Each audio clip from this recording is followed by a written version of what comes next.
Assalamualaikum warahmatullahi wabarakatuh. Perkenalkan, kami dari kelompok 8, saya Wafa Najmil Hajki Fairuzi dari Teknik Elektro 2024 dengan NPM 24064857002 dan dua partner saya yaitu Kak Anandita Kurnia dengan NPM 220681200 dan Bang Arik Muzafar Trifato Adi dengan NPM 22060593545 di mana kami memilih menganalisis data coklat sales yaitu di mana model ini untuk memprediksi pendapatan.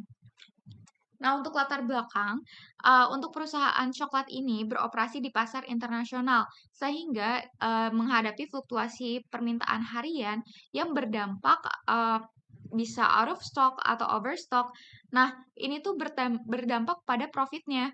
Nah, untuk mengatasi hal tersebut, perusahaan itu membutuhkan model yang dapat memprediksi secara akurat untuk memperkirakan sales revenue-nya per transaksi serta memahami faktor apa aja sih yang mempengaruhi seperti produk dan country. Nah, model ini akan membantu optimalisasi, pengendalian biaya, dan peningkatan efisiensi. Nah, proyek ini dianggap berhasil apabila mencapai target akurasi dan mampu menurunkan biaya overstock atau out of stock setidaknya 15% dalam 6 bulan setelah implementasinya. Nah, untuk rumusan masalah, di mana industri coklat ini bersaing di pasar memiliki persaingan yang sangat tinggi. Nah, sehingga perusahaan ini perlu melakukan analisis penjualan untuk memahami produk apa sih yang paling diminati atau country mana yang paling banyak membeli dan performa dari salesperson yang dimiliki oleh perusahaan itu sendiri. Nah, pemanfaatan data analitik memungkinkan perusahaan untuk mengambil keputusan yang lebih bijak dan lebih tepat ataupun meningkatkan strategi pemasaran dan mendorong pertumbuhan penjualan secara signifikan. Nah, tujuan utama dari analisis ini yaitu untuk meningkatkan performa penjualan perusahaan melalui pemanfaatan data yang dimiliki.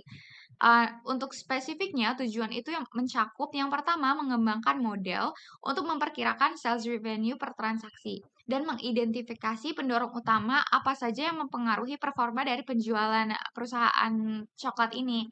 Nah, lalu yang kedua yaitu mencapai akurasi perkiraan penjualan yang memenuhi target bisnis tentunya dan berhasil mengurangi biaya akibat overstock atau out of stock hingga 15%. Nah, informasi umum, kami telah memilih data dari Kaggle, dataset yang berjudul Chocolate Sales. Di sini kami juga sudah menyediakan link datanya, di mana data ini memiliki 1094 baris data dan 6 kolom features. Ini termasuk salesperson, country, product, date, amount, dan box ship. Selanjutnya akan dijelaskan oleh partner saya yang lain. Terima kasih. Perkenalkan, saya Nita Kurnia dengan NPM 22068120003. Di sini akan melanjutkan presentasi dari Wafa. Selanjutnya ada 4 model yang kita uji. Ada linear regression, yaitu model paling dasar dalam regresi yang mencoba menentukan garis lurus terbaik yang menentukan hubungan antara fitur dan target. Ada decision tree, yaitu model membuat keputusan berbasis pembagian data seperti pohon berdasarkan fitur. Ketiga, ada random forest, yaitu kumpulan dari banyak decision tree yang digabung untuk menghasilkan prediksi yang lebih stabil. Dan terakhir ada KNN regressor, yaitu model memprediksi nilai target berdasarkan rata-rata nilai. Next. Selanjutnya ada variabel yang kita pakai, itu ada 4, ada bulan, mulai dari Januari hingga Agustus, ada negara tujuan, ada jenis coklat, dan terakhir ada total ship atau jumlah coklat yang dikirim. Keempat fitur tersebut berkontribusi langsung terhadap dinamika penjualan, baik dari sisi waktu, lokasi, jenis produk, maupun operasi logistik. Bisa di next. Selanjutnya ada explore data analysis yang sudah kita kelompokkan, kita jumlahkan, dan mencari mean, median, max, dan minimum. Dari grafik di atas bisa dilihat ada peningkatan pendapatan coklat pada waktu Januari sampai Februari yang kemungkinan dikarenakan pendekatan hari Valentine. Selanjutnya di samping kiri ada beberapa data lain, yaitu negara yang paling banyak memesan adalah Australia. Bisa dicek di next. Selanjutnya ini merupakan grafik yang dihasilkan dari hasil pengodingan kita. Yang pertama, grafik belah kiri menunjukkan distribusi sales amount yang miring ke kanan dengan sebagian besar transaksi bernilai rendah menengah. dan hanya sedikit transaksi bernilai yang sangat tinggi. Selanjutnya, untuk grafik sebelah kanan menunjukkan total sales amount yang berdasarkan negara, di mana Australia mencatat penjual tertinggi diikuti oleh UK, India, dan USA. Jadi next. Selanjutnya, grafik ini menunjukkan produk dengan pendapatan tertinggi hingga terendah. Untuk yang tertinggi ada di Smooth Silky dan terendah ada di 70% Dark Beige.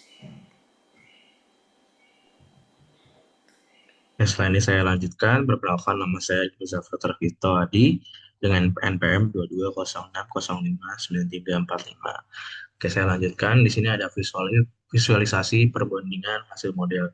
Nah, kita memilih 3 model, yaitu KNN regressor, linear regression, dan random forest regressor. Dari ketiga model ini, kita mendapatkan perbandingan hasil, yaitu random forest regressor memiliki RMSE terendah 1129 dan R2 score tertinggi. Nah, kita masuk ke perbandingan akses model. Model random forest regressor menunjukkan performa terbaik dengan nilai RMSE terendah dan R-square tertinggi, menandakan kemampuan terbaik dalam menjelaskan variabilitas data. Yang kedua, model random forest mencapai RMSE di bawah 500, target teknisnya RMSE di bawah 500 dan R-square di atas 0,8. Kriteria keberhasilan teknis ini terpenuhi. Lalu implikasi bisnis, keunggulan random forest menunjukkan bahwa hubungan pendorong penjualan bersifat kompleks dan non-linear yang harus dipertimbangkan dalam strategi bisnis. Faktor utama yang harus diperhatikan adalah price per box dan kategori produk per negara. Nah, kesimpulan dari tugas yang sudah kita kerjakan, yang pertama ada temuan kunci atau EDA. Hubungan revenue, amount, dan volume box shape sangat lemah, berelasinya di minus 0,02. Faktor penentu utama penjualan adalah variabel harga per kotak yang memiliki korelasi yang sangat kuat, di atas 0,95 dengan target. Yang kedua, pilihan fitur price per box dengan kategori produk per negara adalah faktor prediksi utama. Log transformation diperlukan untuk mengatasi skewness target. Dan yang terakhir, evaluasi model. Dari ketiga model random forest regressor adalah model terbaik. Berhasil mencapai RMSE di bawah 500 dan R-square di atas 0,8. Model ini memenuhi kriteria keberhasilan teknis dan dapat digunakan untuk prediksi penjualan di masa depan guna mengoptimalkan perencanaan inventaris dan alokasi sumber daya. Sekian presentasi dari kelompok 8. Kurang lebihnya mohon maaf. Assalamualaikum warahmatullahi wabarakatuh.